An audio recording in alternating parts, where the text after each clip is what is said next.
Okay. Kalau kamu tahu dito, kamu jawab di sini. Karapatan ng bawat bata na magkaroon ng sapat na edukasyon. Pergi sekolah, tapi masalahnya tiada makeup, tiada macam apa semua, tiada pas. Pandai sudah tambah Karapatan ng bawat bata na magkaroon ng pagkakakilanlan. Ano sa tingin mo sa sarili mo? Filipin. Pero paano kung tila ipinagkakait ang mga ito sa kanila? Sebab saya takut kena tangkap oleh polis. Macam mana jaga siapa yang jaga adik saya?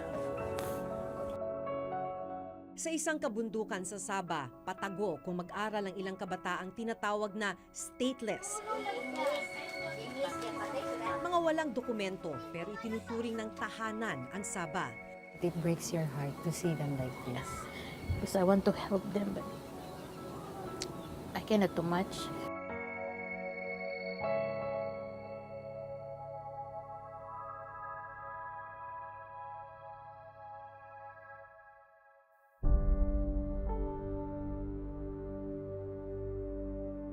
Doon actually tayo galing, kung saan daming tindahan, daming kainan.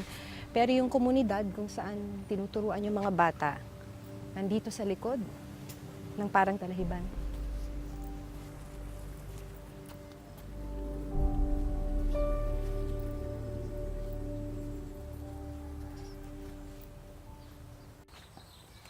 Doon.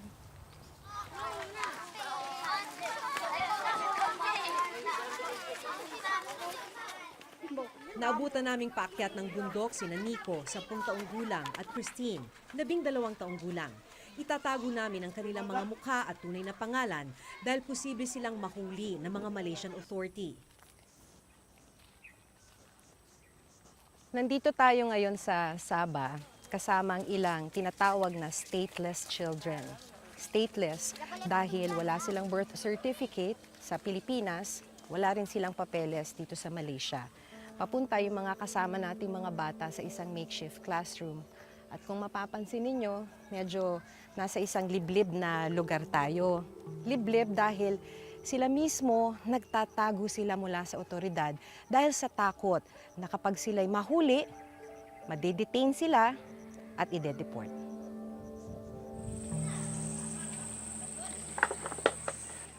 Ang batang si Nico dito na sa Sabah isinilang ng kanyang mga Pilipinong magulang na wala ring mga papeles. Ganito rin ang sitwasyon ni Christine at ang kasama nilang mahigit 20 bata. Mahaba-haba pa ang kanilang lalakarin. Nasa tuktok kasi ng bundok ang kanilang gawa-gawa o makeshift na silid-aralan.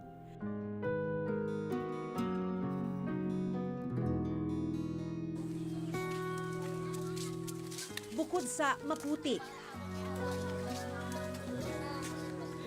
may mga matatarik na bahagi ng bundok ang kailangan nilang daanan.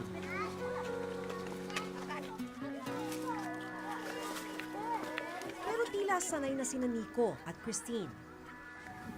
Bakit gusto mong nagpupunta dito pagka may nagtuturo? Sebab saya mau pandai, mau jadi cita-cita lawyer, mau keluar negeri. Bakit gusto mong maging lawyer? I want to help my parents. You want to help your parents. Yes. I want to work. You want to work. You want to earn money. Yes. Dahil dito na sila sa Sabah, hindi marunong magsalita ng wikang Filipino ang mga bata.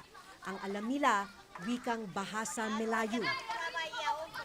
Pag nagpasok ka ng eskwela, ano yung gusto mo? Ano yung pangarap mo?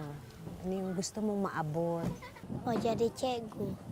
Sebab bikin pintar budak-budak. Naniniwala kang maaabot mo pa yon na magiging teacher ka? Iya. Aku mau balik kampung di Filipina.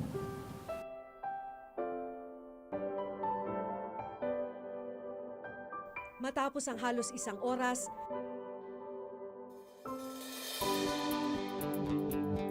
naabot na namin ang tuktok ng bundok.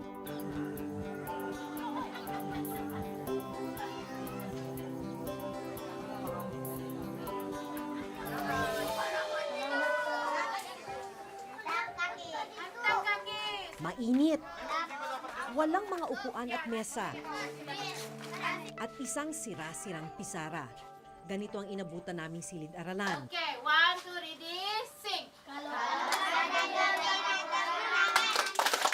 Pero ang mga gaya ni Nico, desiditong matuto. Kita ito, huy. Dito ko nakilala si Teacher Gaya, isang Pilipinang nakapag-asawa na ng Malaysian citizen sa Sabah. Legal na rin ang pananatili niya rito. Mahigit 10 taon na siyang nagtuturo sa mga stateless na bata sa komunidad. Bakit niyo ito ginagawa? Why do you do this for the children? I can see the needs of the children. When I see children around, especially these children, we say that they are poor, they cannot able to go to school. Gustong-gusto talaga nilang maghawak ng pencil. Kasi yung iba nga, hindi, what is pencil, hindi nila alam. Ito yung mga importante ba? And make me a challenge that I was also captured by police and I went to the detention. Mostly Filipinos, they don't know how to write names. Why? Because they are not educated. Dahil bawal po sila sa loob ng eskwelahan. Yeah. So, take me a challenge here that can I do something for the community? I'm a Filipino. And who will help the Filipinos children? Okay, kalau kamu tahu dito, kamu jawab di sini. Sa murang edad, naiintindihan na nila Nico at Christine ang mga limitasyon nila dahil sa pagiging stateless. Sa pagkakaalam mo, bakit hindi kayo makapunta ng eskwela? Sebab kami tiada may kad. Pero gusto mo. Bakit mo gusto sana na sa tunay na eskwelahan ka nag-aaral? Sebab bikin pintar. Sa tingin mo, mas marami kang matututunan pag sa eskwelahan. Iya. Gusto mo ring magsuot ng uniform. Macam mau juga lah macam gitu. Macam mau pergi sekolah. Tapi masalahnya tiada may kad. Tiada macam apa semua. Tiada pas. Tagalog. Adi teach. Sa kabila ng kakulangan sa mga gamit at pasilidad, kitang-kita raw ni Teacher Gaya na pursigido silang matuto. You want to learn? Yeah, chigu kami mau. We want. Like, it's more than longing for food. I said, yeah, it's a simple things. It doesn't take about 24 hours to be here. Just for 2 hours and it really mean to them already. Yung mga bata po, kahit saan na makapag-aral lang. Yeah. Napansin niyo po sa kanila Yeah. yun. Even you go to under the tree, they will Susunod go po there. sila. Uupo yan kahit dyan sa damo. Must break your heart, no? Yeah. To listen to those kinds of I comments. just like want to close my eyes and I just like, because I cannot do much. I understand. When I said, Lord, it's all up to you. Yeah. It's the comfort. You know, sometimes the police come. You know where they sleep? I have one family, they sleep in the graveyard. You just put the tent. Sometimes they don't have food. So, They don't have food because the parents know what. They just sleep without food. Ang tanging sigurado para kay Teacher Gaya, Panday sudah tambah-tambah. hindi siya magsasawang magturo hanggat may mga batang gaya ni Nico at Christine. hanggang kailan niyo po gagawin tong pagtuturo sa mga stateless children? As long as I have strength. Just like commitment to the Lord. Na in love kasi ako ni Lord.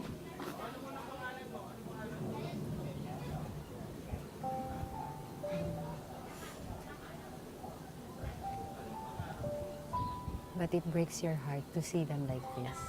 Because I want to help them, but I cannot do much. But I'm still praying that our government can do something. Marunong na ba kayong magtagalog kahit konti? Opo. Opo. Ano to? Ilan to? 5. 5. Ano pa yung mga gusto mo kasing matutunan? Kaya gusto mong magpunta sa tunay na eskwelahan? Oh, belajar bahasa Inggeris. Jadi pandailah yang itu juga. Inggris aja? Iya, sama macam Melayu. Gusto mo pa na matutong mag-English? Bakit? Sebab saya kalau pergi negeri lain lah, saya pandailah bahasa lain. Makahanap ng trabaho. Iya. Bukod sa Malay at Ingles, tinuturuan din ng mga bata ng wikang Filipino. At kahit ni minsan, hindi pa sila nakatungtong sa bayan nila sa Pilipinas, pangarap nilang makapunta rito balang araw. Tingin mo, Pilipino ka o Malaysian? Pilipinas. Ano sa tingin mo sa sarili mo? Pilipin. Pilipino. Yes. Saan mo gustong tumira? Dito o sa Pilipinas? I want to. Dalawa. Gusto mo maging Pilipino at Malaysian din? Yes. Yes. Kaya gusto mo ring matutong mag-Tagalog, Pilipino. Yes. Bakit gusto mo na Pilipino at Malaysian ka? Dalawa. Sebab saya mau tengok dua-dua. Kebahagiaan. Sebab saya mau tengok kebahagiaan dua-dua. So gusto mong makita ang Pilipinas. Ya. Sa bawat araw ng mga bata sa bundok, nasa likod ng kanilang mga isip ang takot na baka mahuli ng mga pulis. Kaya ni makapasyal sa syudad, hindi nila magawa.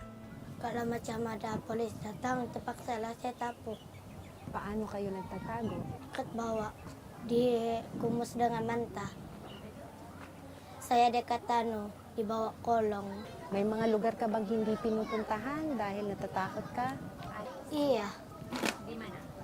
Macam mau pergi keke, mau pergi nanam, cari kerja tidak dapat. Tapi dekat keke banyak polis, macam ada mau cek pas, mekad. Kaya dito ka na lang. Hindi ka lumalayo dito. Iya, tidak dapat jalan. Ang ikinatatakot ni Nico at Christine, naranasan ng 10 taong gulang na si Adam.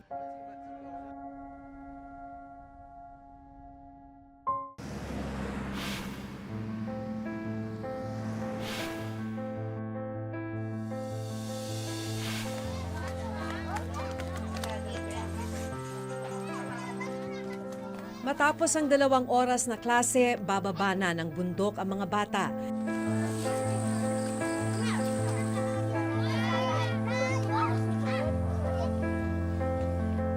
Kabilang sina Nico at Christine.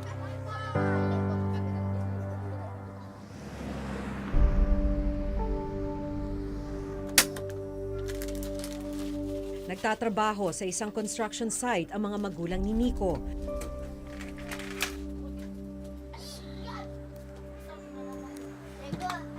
Kaya siya ang nag-aalaga sa kanyang mga kapatid pagkatapos ng klase.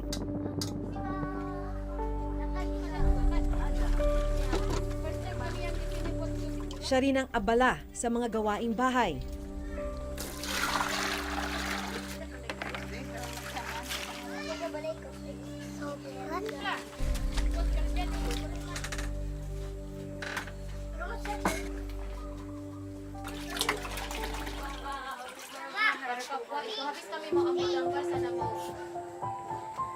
Pagkatapos alagaan ng mga kapatid, ballpen at isang lumang notebook naman ang kanyang haharapin.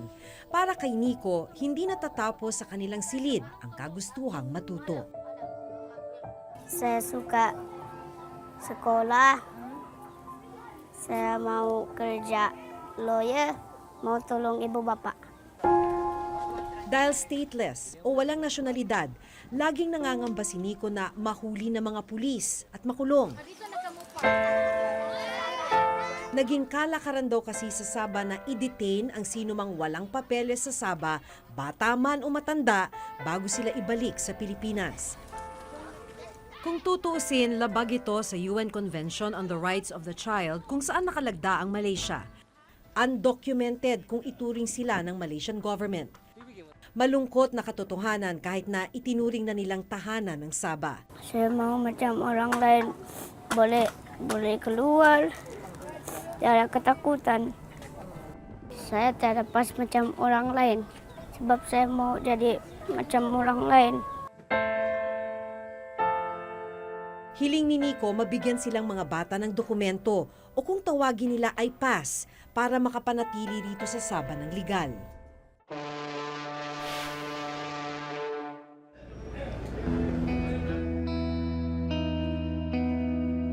Ang kanilang kinatatakutan naranasan ng 10 taong gulang na si Adam. Nakulong siya sa Sabah at na-deport sa Pilipinas kasama ang kanyang ama na si Labsan, 38 taong gulang. Naabutan namin ang mag-ama nang ma-deport sila sa Zamboanga City noong November ng nakaraang taon. Mahirap talaga, pati yung pagkain sa kulungan. Ang konti na lang pinagkain kasi ano-ano naman ang pinakain. Kahit yung tubig, madumi naman. Ilang buwan kayo doon? 4 na buwan. Minsan kamali ka lang, kahit hindi pa. Binubog na lang talaga. Matapos ang kalbaryong dinanas ni na Adam, bumalik sila sa Pilipinas para muling makapagsimula. Hanggang ngayon may claim ang Pilipinas na bahagi ng teritoryo nito ang Sabah. Dahil pinaninindigan ng gobyerno natin na atin ang Sabah, hindi nagtatayo ang Pilipinas ng embahada o konsulado sa pulong ito. Kaya para sa mga Pilipinong nakararanas ng problema sa Sabah, kailangan pa nilang dumulog sa Kuala Lumpur. Of course, hindi natin iiwan yung plane natin doon. However, meron tayong mga certain operations which are very legal, very respectful of the Malaysian government, where we try to help our Filipinos there by consular missions, health missions, or schools that we put up there, or learning centers to help our Filipinos. Para sa isang international law expert, hindi raw sapat ang mga ginagawa ng gobyerno para lubusang matugunan ang mga problema ng mga Pilipino sa Sabah, lalo na ng mga stateless na kabataan dito. Malaki talaga yung kakulangan nung ginagawa ng ating pamahalaan dito sa issue na to. No? Ngayon, kung seryoso sila na hindi nila i-give up yung claim na yon, no? Dapat kahit kaunti man lang, ay mayroon silang efforts, mayroong pondong inilalaan para siguraduhin na yung status ng ating mga kapatid doon ay hindi nanganganib, no? Dahil hindi pa rin nare-resolba ang agawan ng teritoryo ng Pilipinas at ng Malaysia, ang mga kabataang gaya ni Nico at Christine ang naiipit at hindi nabibigyan ng kanilang pangunahing pangangailangan gaya ng edukasyon at serbisyong medikal. Definitely, they are not being ignored. We have them in mind. That is why the Department of Foreign Affairs through the Philippine Embassy in Kuala Lumpur is fully engaged in making sure that their needs are met. Katulong ng Department of Foreign Affairs ang Department of Education para matugunan ang pangangailangan ng mga kabataan sa edukasyon sa Sabah. Sa tala ng DFA at DepEd, nasa 30,000 ang stateless children sa bansa. 2 teams na ang pumunta doon. Ang ginawa natin, nag-train tayo ng mga teachers. Itong mga batang ito ay Pilipino. Maski wala silang papel na dala-dala, ay Pilipino pa rin sila. Pero ang mas malaking tanong, paano masisigurong hindi mahuhuli at makukulong ang mga bata? They cannot go around.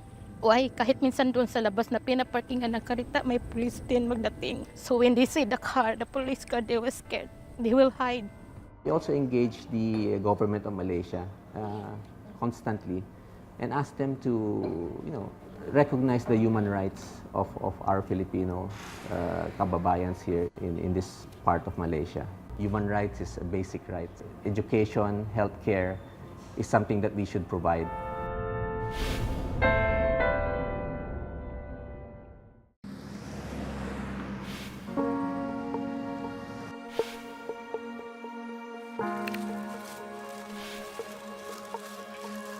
Habang hindi pa nare-resolba ang issue sa claim ng Pilipinas sa Sabah,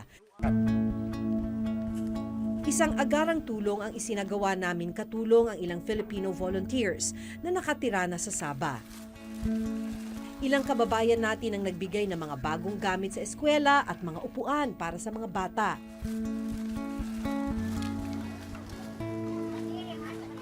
Sa Gembirala, dapat buku, pensel, warna.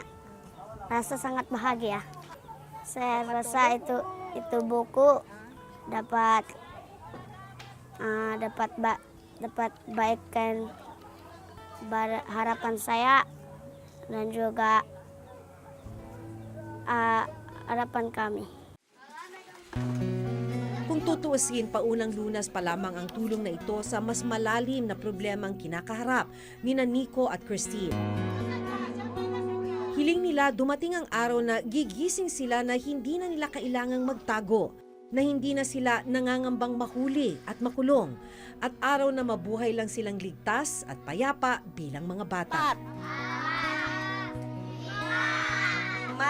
Mula rito sa Sabah, ako si Maki Pulido at ito ang nakatala sa aking Reporter's Notebook.